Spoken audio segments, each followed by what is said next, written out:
આજે હું આવી છું અમદાવાદથી માત્ર 12 કિલોમીટરના અંતરે આવેલા જીવનધારા વૃદ્ધાશ્રમમાં, જ્યાં આજે આપણે અહીંયા રહેતા વૃદ્ધોને મળવાના છીએ। વૃદ્ધાશ્રમ શબ્દ જ્યારે પણ સાંભળવામાં આવે ત્યારે એક એવો વિચાર આવે કે લાગણીમય ભાવના સાથે જ બાળક દ્વારા તરછોડાયેલા માતા પિતા। જો વાત કરવામાં આવે તો આવા નિરાધાર માતા પિતાનો આધાર છે જીવનધારા વૃદ્ધાશ્રમ।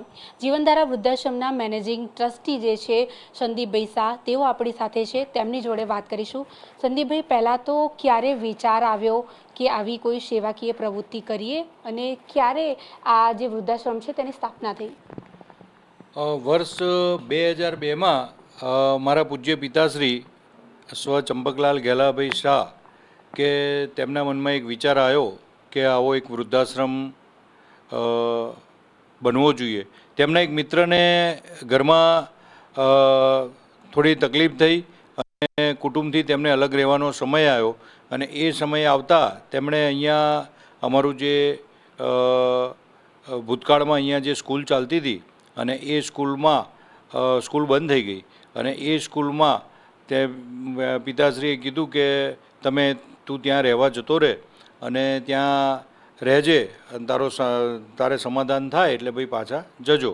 એટલે એ મિત્રને પછી સમાધાનમાં ઘણો લાંબો સમય થયો। પહેલાં બહારથી જમવાનું લાવીને આપતા, પછી ધીમે ધીમે અહીંયા રસોડું ઊભું કર્યું અને આમ આ વૃદ્ધાશ્રમનું નિર્માણ થયું અને પહેલાં 5 વડીલો, 5માંથી 17 વડીલો થયા અને 2011ની સાલ સુધી અહીંયા 17 જ વડીલો રહેતા હતા। આ ખુલ્લી જગ્યા હતી અને 2011માં અમારા પરમ પૂજ્ય પન્યાસ પ્રવર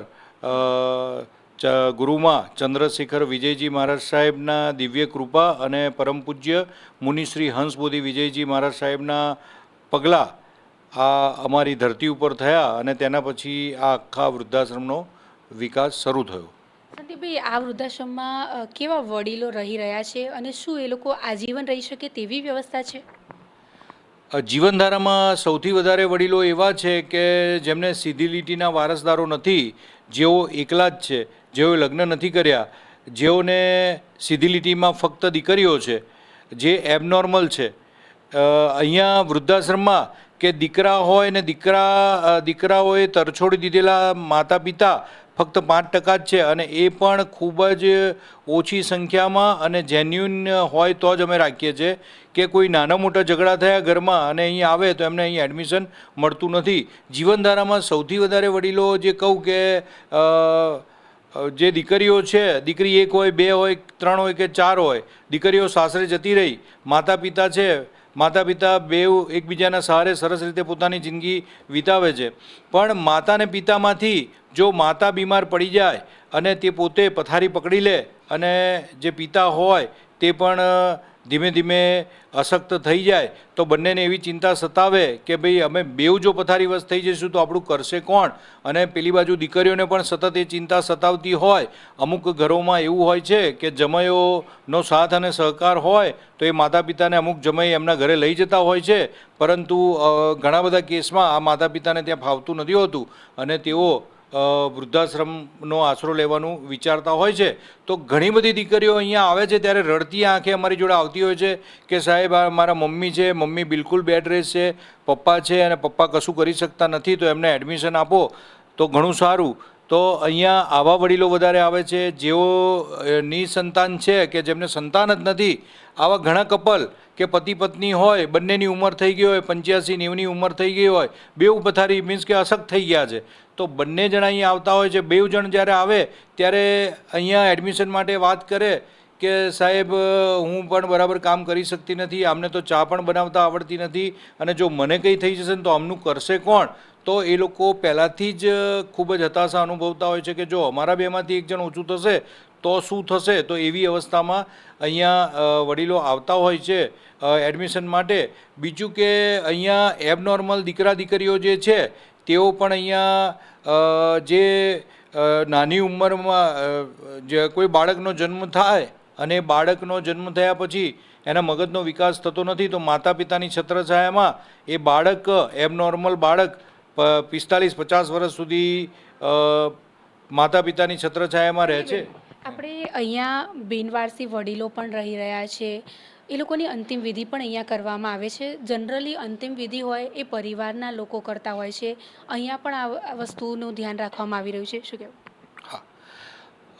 જીવનધારામાં કે જેમને સીધી લીટીના વારસદાર નથી અને એવા વડીલો કે જેમની અંતિમ વિધિ જીવનધારા વૃદ્ધાશ્રમ પરિવાર દ્વારા કરવામાં આવે છે. અહીંયા 102 વડીલની હમણાં થોડા સમય પહેલાં જ અમે અંતિમ વિધિ કરી, તો એ વડીલોની અંતિમ વિધિ અહીંથી કરવામાં આવે છે. સંદીપભાઈ, અહીંયા કોઈ બીજા વૃદ્ધાશ્રમમાંથી અહીંયા આવતા હોય એવા કિસ્સાઓ છે? ઘણા બધા છે. બીજા વૃદ્ધાશ્રમમાંથી અહીંયા એડમિશન માટે વડીલો આવતા હોય છે, કેમ કે બીજા વૃદ્ધાશ્રમમાં ઘણા બધા વૃદ્ધાશ્રમનું એક રિસ્ટ્રિક્શન હોય છે. એ લોકો જોડે અમુક સુવિધાઓ ઉપલબ્ધ નથી હોતી કે ત્યાં 65 વર્ષે એડમિશન અપાય અને જો વડીલ કોઈ પણ વડીલ 75-80 વર્ષે અશક્ત થઈ જાય અથવા તો બીમાર પડી જાય તો ત્યાંથી રજા આપવામાં આવે છે. ને એવા ઘણા બધા વડીલો અહીંયા એડમિશન માટે આવે છે અને ઘણા બધા વૃદ્ધાશ્રમોમાંથી અહીંયા આવેલા વડીલોને અમે એડમિશન આપેલા છે. હવે એવા કેટલા વૃદ્ધો જે છે જે સમૃદ્ધ પરિવારમાંથી આવે છે, જેમની સેવા જે છે તે ઘરેથી પણ પૈસાથી થઈ શકે છે, તેમ છતાં પણ આ સંસ્થાથી આકર્ષાઈને અહીંયા આવ્યા છે? એવા બહુ વધારે તો સંખ્યા નથી, પણ છે એવા વડીલો કે જેઓ દાખલા તરીકે સમૃદ્ધ પરિવાર છે. સમૃદ્ધ પરિવારમાં બેન છે અને બેન નાની ઉંમરમાં વિધવા થઈ ગયા છે અને ભાઈ જોડે બહુ સરસ રીતે રહેતા હોય. ભાઈ અને ભાભી બેઉ જણા બહુ પ્રેમથી એમને રાખતા હોય, પણ જ્યારે એમનું નવું જનરેશન જ્યારે નવા જનરેશનમાં લગ્ન પ્રસંગ એવું આવતું હોય ત્યારે ઘણા મોટા વિકટ પ્રશ્નો ઉપસ્થિત થતા હોય છે. ત્યારે એવા સમયે અમુક સારા ઘરોમાંથી પણ અહીંયા તેમના બહેનને કે આવી રીતે કોઈ ભાઈ હોય તો તેમને અહીં એડમિશન માટે અરજી કરતા હોય છે અને એવા વડીલો અહીંયા રહી રહ્યા છે. હવે સમાજના ઘણા લોકો એવું માનતા હોય છે કે વૃદ્ધાશ્રમ જે છે તે કલંક છે, સમાજમાં વૃદ્ધાશ્રમ હોવા જ ના જોઈએ. પરંતુ આ વૃદ્ધાશ્રમ ના હોય તો લોકો, આ જે વડીલો જે છે તે જાય તો જાય ક્યાં? એક રીતે જોતા કે વૃદ્ધાશ્રમ બનવા અને વૃદ્ધાશ્રમનો વિકાસ થવો એ સમાજ માટે કલંકરૂપ છે. પહેલાં આપણે શું સંયુક્ત કુટુંબમાં રહેતા હતા, કુટુંબ વિભાજનો નહોતા અને એક રીતે અત્યારના જે કળિયુગમાં જોઈએ કે વૃદ્ધાશ્રમ એ એક આશીર્વાદરૂપ છે. આજથી વર્ષો પહેલાં કે જ્યારે રાજા મહારાજાઓના શાસનમાં પણ વાનપ્રસ્થાશ્રમો હતા કે છેલ્લી અવસ્થામાં જે અમુક ઉંમર પછી અમુક વડીલો અથવા અમુક જે રાજા મહારાજાઓ પણ વાનપ્રસ્થાશ્રમોમાં જતા. એટલે એક રીતે આ કલંકરૂપ વૃદ્ધાશ્રમને ના જોતા આપણે એમ જોઈએ કે આ એક આશીર્વાદરૂપ છે કે જેઓ એકલા પડી ગયા હોય, જેઓ નિસંતાન છે, જેમનું કોઈ કરવાવાળું જ નથી, તો એવા વડીલો માટે આ વૃદ્ધાશ્રમો એ આશીર્વાદરૂપ છે. સંદીપભાઈ, આમ તો બહુ બધા વૃદ્ધાશ્રમ આખા ગુજરાતમાં છે, પરંતુ આ વૃદ્ધાશ્રમમાં એવી કઈ કઈ સુવિધાઓ જે છે જેનાથી જે લાભાર્થીઓ જે છે, જે વૃદ્ધો છે, તેઓ આકર્ષાય છે અને આને પ્રાયોરિટી આપે છે? જીવનધારામાં જે આખી એક આગવી સુવિધા છે કે જીવનધારામાં એક અશક્તાશ્રમ છે અમારું, અને જેમાં કે કોઈ 91 વર્ષના બા અહીંયા એડમિશન માટે અરજી કરતા હોય તો એમને પણ અમે અહીં એડમિશન આપતા હોઈએ છીએ. અહીંયા 24 કલાક ડૉક્ટર, નર્સ, કેરટેકર, એમ્બ્યુલન્સની સુવિધા છે, સ્ટેન્ડ બાય બધો સ્ટાફ છે. દરેક અલગ ફેકલ્ટી વાઇઝ કે હોસ્પિટલનું કામ કોણ કરશે તો એક આખો ડિપાર્ટમેન્ટ છે કે આ વ્યક્તિ હોસ્પિટલનું જ કામ કરશે. અમારી અહીંયા કુલ 3 વેન છે. કોઈ પણ વડીલને અહીંયાથી હોસ્પિટલ લઈ જવા, કોઈને સોનોગ્રાફી કરાવી છે, તો એવી ઘણી બધી સુવિધાઓ અહીંયા અમે એવી ઉપલબ્ધ કરેલી છે કે એના કારણે અહીંયા એડમિશનોની અત્યારે હાલ ફૂલ વેઇટિંગ છે. અહીંયા ઘણા બધા વડીલોને એવું છે કે કોઈને ની રિપ્લેસમેન્ટ હોય અને ની રિપ્લેસમેન્ટ કરાવવું છે, ઘરમાં વડીલ એકલા જ છે, પોતે નિસંતાન છે અને એકલા પડી ગયા છે અને કોઈ એમનું ઓપરેશન કર્યા પછી કે મારું કોણ કરશે, તો એવા ઘણા બધા વડીલોને અહીં એડમિશન આપ્યા છે કે અહીં લાયા પછી અમે એમના ઓપરેશનો કરાયા છે. કોઈને ની રિપ્લેસમેન્ટ છે, કોઈને બાયપાસ છે, એવા ઘણા બધા ઓપરેશનો કર્યા પછી એ બધા વડીલો અહીં રહે છે અને પોતાની સ્વસ્થ જિંદગી અહીંયા જીવે છે. સંદીપભાઈ, છેલ્લો સવાલ મારો, એવો કોઈ કિસ્સો જેનાથી તમે ભાવુક થયા હોય, અહીંયા તમે વર્ષોથી જોડાયેલા છો, તમારી નજર સમક્ષ બનેલો એવો કોઈ કિસ્સો જે તમને હંમેશા યાદ રહેશે? વાત કરું કે અમારા એક વડીલ અહીં રહેતા. પહેલાં અમે અશક્ત વડીલોને અહીં રાખતા નહોતા અને અમે એમને કે બીમાર પડે એટલે કે એ ઘરે લઈ જાઓ. એક દાદા અહીંયા કે એમને બીમાર પડ્યા એટલે અમે કીધું, અને પોતે એમની ઉંમર બી થઈ ગઈ હતી એટલે અમે કીધું એમને તમે લઈ જાઓ, એમના પરિવારને કીધું.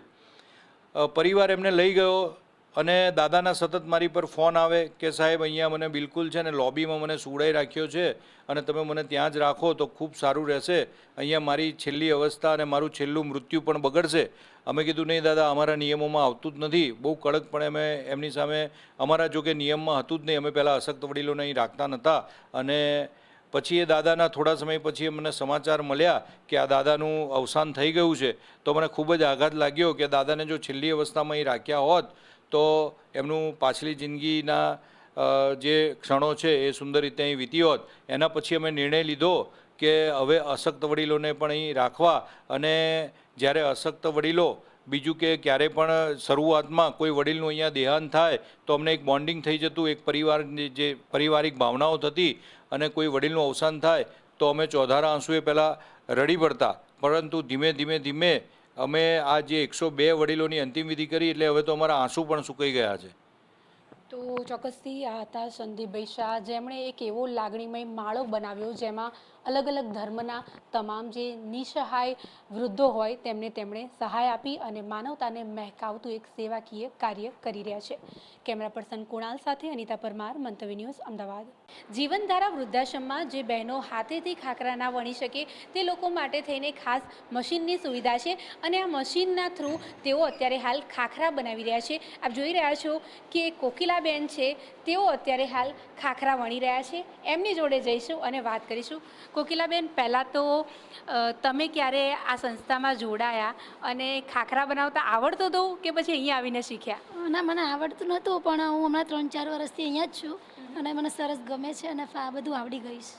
હવે આ એક એવી જગ્યા છે વૃદ્ધાશ્રમ, તો ક્યારે વૃદ્ધાશ્રમ જેવું ફીલ થયું કે ઘર જેવું લાગે છે? ના, ઘર જેવું જ લાગે છે. સરસ અહીંયા ભોજન જમવાનું મળે છે, અમે સરસ કામ કરીએ છીએ અને બધું સારું જ છે.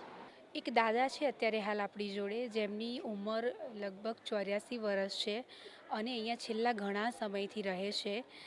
એમની જોડે વાત કરીશું. દાદા, ક્યારે તમે અહીંયા આવ્યા અને કેમ અહીંયા આવવું પડ્યું? અમે આવ્યા ત્યારે 6/3/2024ના રોજ. આવું પડ્યું એનું કારણ હતું કે મારે સંતાન એક્સપાયર થઈ ગયા પછી મારી ઉંમર થઈ, હું પાનનો ગલ્લો ચલાવતો હતો, પણ શારીરિક તંદુરસ્તી મારી ખરાબ થવાથી કામ કરી નહીં શકતો હતો અને ઘરનું આવક ચલાવવા માટે, ઘર ચલાવવા માટે બહુ મુશ્કેલી પડતી હતી. જેના હિસાબેથી મેં અહીંયા આવવાનો પ્રયત્ન કર્યો એટલે અહીંયા આવી ગયો. અહીંયા આવ્યા પછી તમને કેવું વાતાવરણ મળ્યું? અહીંયા પછી બહુ સરસ વાતાવરણ, અમને એમ ઘર કરતાં પણ વિશેષ અહીંયા રહે છે. એક બધી પણ સાધનની સગવડતા સચવાય છે. જે કંઈ મારે હમણાં મારું પગનું ઓપરેશન, રિપ્લેસમેન્ટ ઓપરેશન કરાવી આપ્યું, એ બધી ટ્રીટમેન્ટ, બધું કોઈ પણ કામ બધી સરસ રીતે કામ અહીં પાર પડે છે અને કોઈ પણ જાતની કોઈ તકલીફ નહીં. ઘર કરતાં વિશેષ એમ લાગે અમને, તો એમ લાગે છે કે અમે 6 મહિના 12 મહિના વહેલા કેમ ન આવ્યા. 2 જવાન દીકરાઓને ગુમાવ્યા બાદ આટલો મોટો પરિવાર મળ્યો, કેટલી ખુશી? ઘણી ખુશી છે. ઓલા તો અમારે ઘરના 4 કે 5 કે જે મેમ્બરો એ પરિવાર, આ તો 360 વ્યક્તિનો પરિવાર અમને મળ્યો છે અને આ ઘણા ખુશી છે અને બધાનો સાથ સહકાર ઘણો સરસ છે એકબીજાનો. અહીંયા આ વૃદ્ધાશ્રમમાં કેમ રહેવું ગમે? એનું રહેવું ગમે કારણ 2 કારણ છે. એક તો માણસને ઘરની કોઈ પરિસ્થિતિ કે સંતાનો કોઈ આપણને સાચવતા ન હોય અને એ કારણસર આવવું પડતું હોય. અગર બીજી તમારી આર્થિક પરિસ્થિતિ એવી હોય કે જે તમે એફોર્ડ ન કરી શકતા હોય અને કોઈ રસ્તો ન હોય તો એના માટે છે ને અહીં આવવું પડે, એવું બની શકે છે. તો હવે શું વિચાર્યું છે? આટલા બધા સરસ ફ્રેન્ડ્સ મળી ગયા, આટલા બધા સારા લોકો તમારી જોડે છે આજુબાજુમાં, સુકૂન ખરો? અમારે એક જ વિચાર્યું કે પાછલી આખી જિંદગી જે કંઈ નીકળ્યો બાકી હોય એ અહીંયા શાંતિથી બધાની સાથે રહીને પસાર કરવી. કારણ કે અહીંયા બધી રીતની સગવડ, આખરની છેલ્લી મંજિલ સુધીનો અહીંયા વ્યવસ્થા કરી આપે છે, એટલી સરસ સગવડતા છે. તો હવે ઓલા તો ફેમિલીમાં તો 4, 5 કે 25 માણસ આપણા સગાવાળા આવીને હોય, અહીંયા તો 400 માણસોનું કુટુંબ આપણને કામ લઈને જાય, એ કેટલું બધું ભાગશાળી માણસ કહેવાય અમે. જીવનધારા વૃદ્ધાશ્રમમાં એવા વડીલો પણ છે જેઓ એ સંન્યાસ લીધો હતો અને કોઈ કારણસર ફરીથી પછી તે લોકોને સંસારમાં પાછું આવવું પડ્યું, પરંતુ સંસારમાં જ્યારે કોઈનો સથવારો ના હોય ત્યારે ફરીથી એકવાર વૃદ્ધાશ્રમનો સહારો લેવો પડે છે. એવા અત્યારે હાલ સુરેખાબેન આપણી જોડે છે, એમની જોડે વાત કરીશું. સુરેખાબેન, કયા કપરા સમયમાં તમે આ સંસ્થામાં જોડાયા? અહીંયા કોઈ ખાસ કપડાં બધું અમે 2 જ હતા એટલે શાંતિ હતી અમારે અને શાંતિથી જીવતા હતા. અને અમારા ઘરમાં કોઈ નહીં, બાળક નહીં, બેબી નહીં, બાબો નહીં, કોઈ નહીં. એટલે શું અમે 2 એક ધ્યાન યોગમાં જતા રહેલા.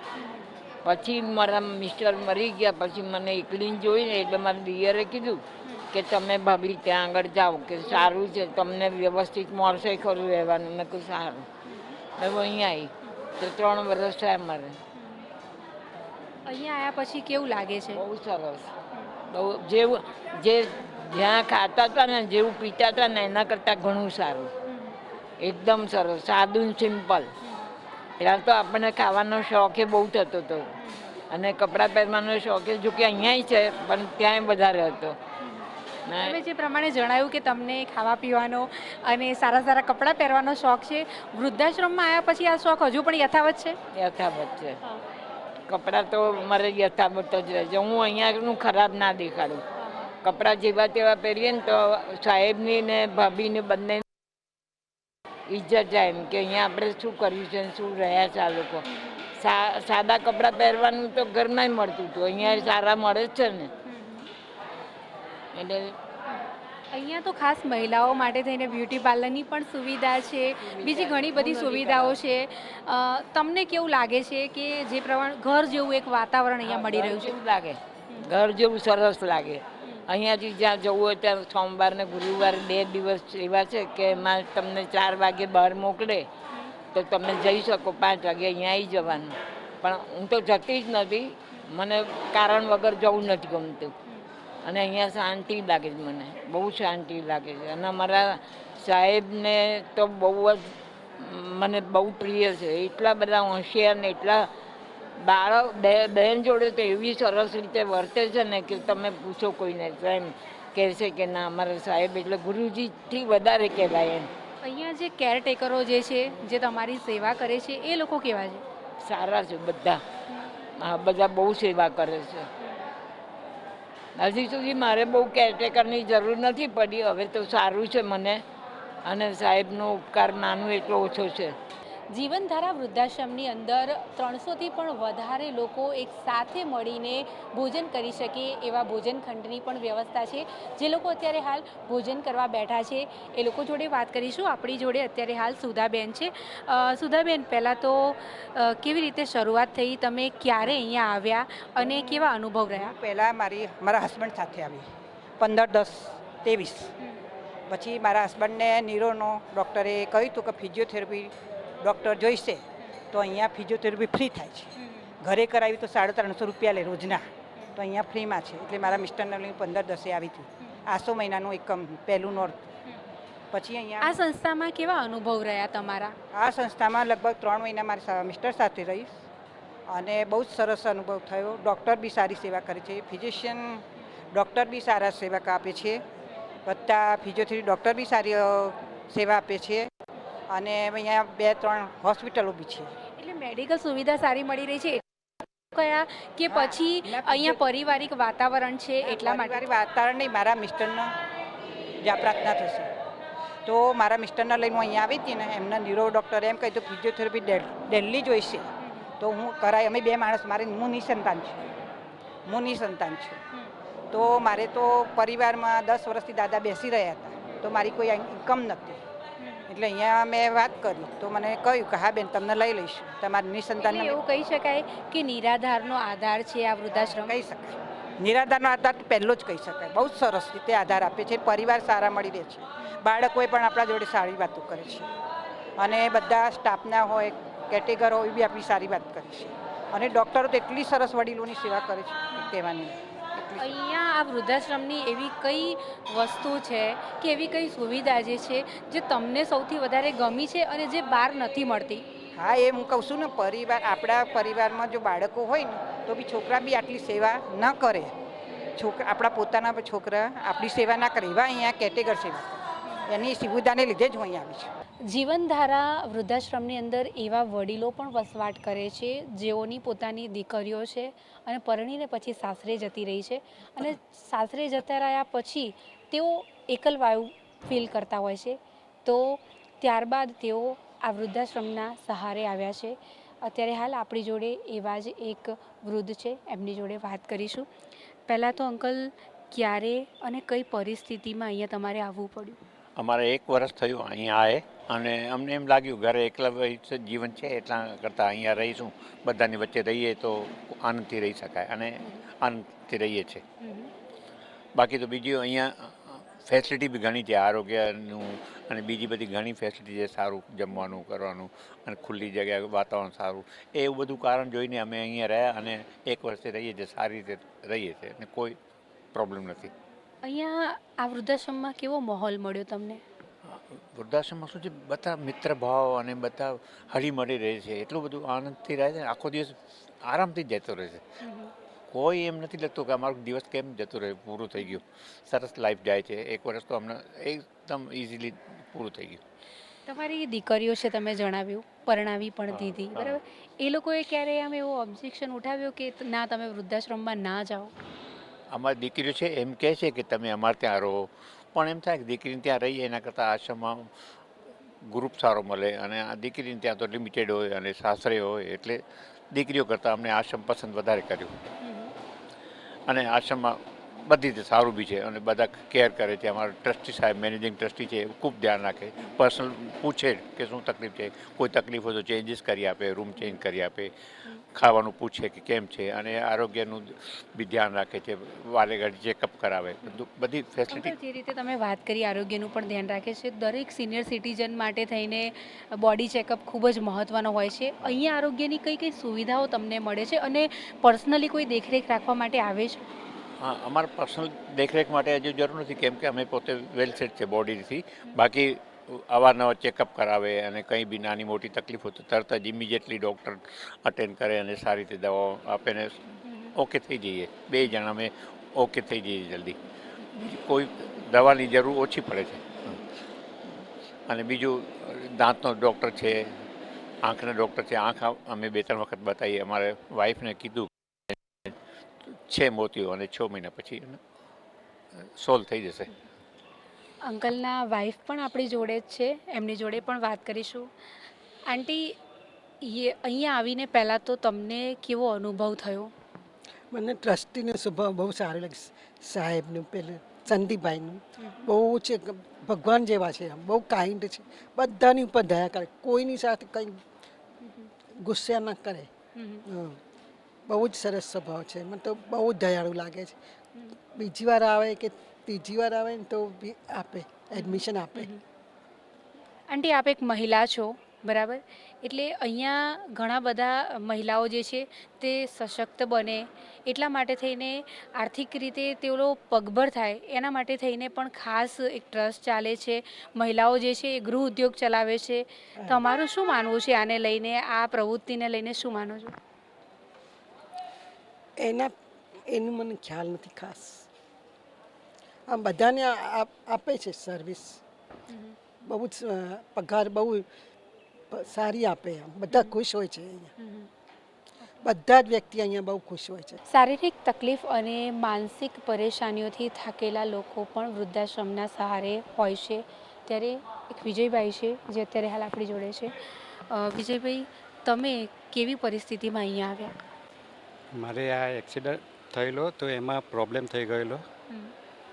પગમાં પેલા હાડકામાં ઇન્ફેક્શન થઈ ગયેલું અને VHમાં એડમિટ થયેલો. ત્યાં પછી ડૉક્ટરે કીધું પગ કાપવો પડશે.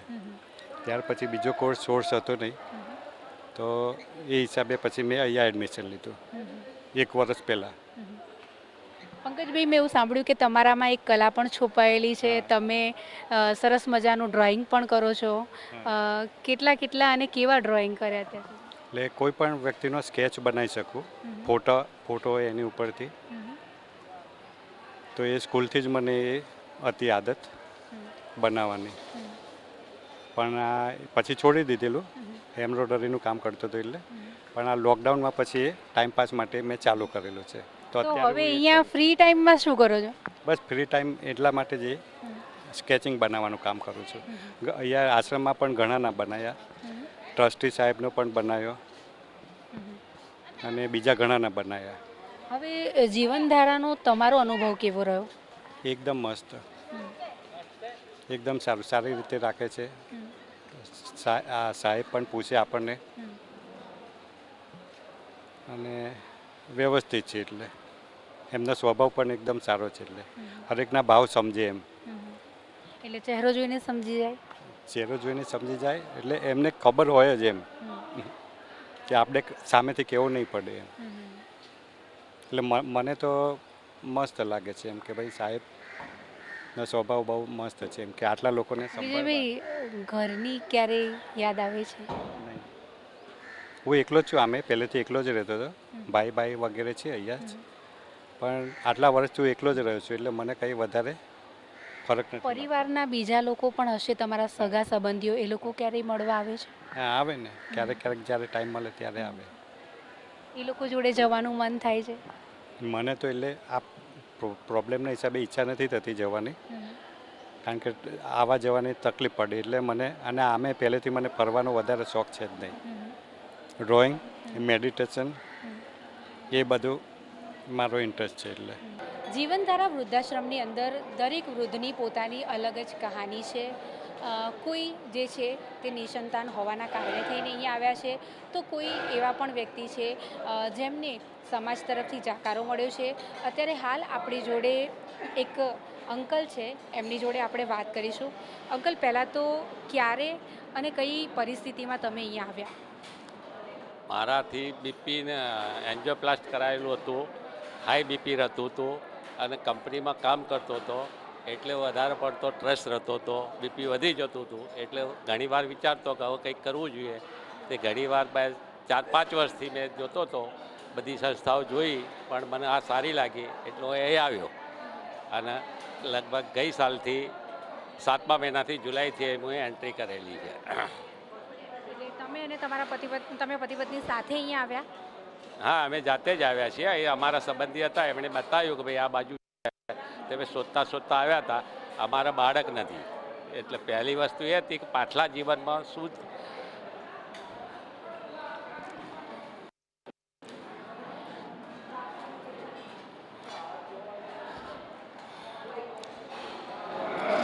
કોઈ વાંધો નહીં. દાદા થોડા ભાવુક થયા છે. આપણું પાછલા જીવનમાં કોઈ પણ આપણે રાખી શકે, આપણા છેલ્લા જીવ સુધી આપણે રહી શકીએ, એ કારણે મેં આ સુધી કાઢ્યું હતું. હવે અહીંયા આવ્યા પછી કેવું લાગે છે દાદા? સારું લાગે છે. ઘર જેવું લાગે છે કે નહીં? હા, ઘર જેવું જ લાગે છે. હું 4 કલાક દવાખાનામાં જોબ કરું છું, એટલે સેવા આપું છું. મને થોડો પગાર મળે છે, છતાં હું ત્યાં 4 કલાક મને ટાઈમ પાસ થાય છે એટલે બહુ મજા આવે છે મને. હા, કામ કરવાથી મને વધારે આનંદ થાય છે. હું મારો ટાઈમ પાસ પેપર વાંચવામાં, મોબાઈલમાં સમાચાર વાંચવામાં, થોડું ઘણું સિરિયલ આમ તેમ કોઈનું કામ પણ કરું છું. કંઈ કામ બધા લોકો કેવા છે આજુબાજુમાં રહી રહ્યા છે તમારી જોડે, એ બધા કેવા છે? એ બધા જ સારા છે. મને કંઈ પણ કામ હોય તો બોલાવે છે. રાત્રે કામ કોઈ બીમાર પડી જાય તો મને સાહેબોમાં બોલાવવા માટે, ફોન કરવા માટે મને બોલાવે છે. ભાઈ આવજો, આમને શું થયું છે જોજો. તો રાત્રે 2-2:30 વાગે, સવારે 5:30 વાગે હું જઈને બધાને સાહેબોને બોલાવેલા છે ફોન કરીને. અને એ લોકોની 8મા એમ્બ્યુલન્સમાં સાહેબ લોકોએ દવાખાના પણ મોકલેલા છે. હવે દાદા, જે લોકોના પોતાના સંતાનો નથી, વૃદ્ધ થઈ ચૂક્યા છે, એવા લોકોને તમે શું મેસેજ આપશો? એ લોકોને એવું છે કે અહીં છેલ્લા શ્વાસ સુધી રાખવામાં આવે છે. છેલ્લે કોઈ તકલીફ પડવા નથી દેતા. કેરટેકર આપે છે. કોઈ વ્હીલચેરવાળા થઈ જાય, પથારીવશ થઈ જાય તો પણ એ લોકોને અહીં સારી સગવડ છે અને એ લોકોને કેરટેકર આપીને છેલ્લા શ્વાસ સુધી, અને છતાં દવાખાનાની પણ સગવડ કરી આપે છે અને મોકલે છે. એટલે છેલ્લે સુધી દવાઈ ચાલે છે, અંતિમ સંસ્કારે કરવામાં આવે છે અને છેલ્લે એનું કોઈ સગુવાલું ના આવે તો એમને અંતિમ સંસ્કાર માટે પણ જીવનધારા આશ્રમમાંથી મોકલવામાં આવે છે. જીવનધારા પરિવારના દરેક સદસ્યની પોતાની એક અલગ જ કહાની છે. જો એક જ વાક્યમાં કહેવું હોય તો લાગણી અને વાત્સલ્યનું સરનામું એટલે જીવનધારા વૃદ્ધાશ્રમ. કેમેરા પર્સન કુણાલ સાથે અનિતા પરમાર, મંતવ્ય ન્યૂઝ, અમદાવાદ.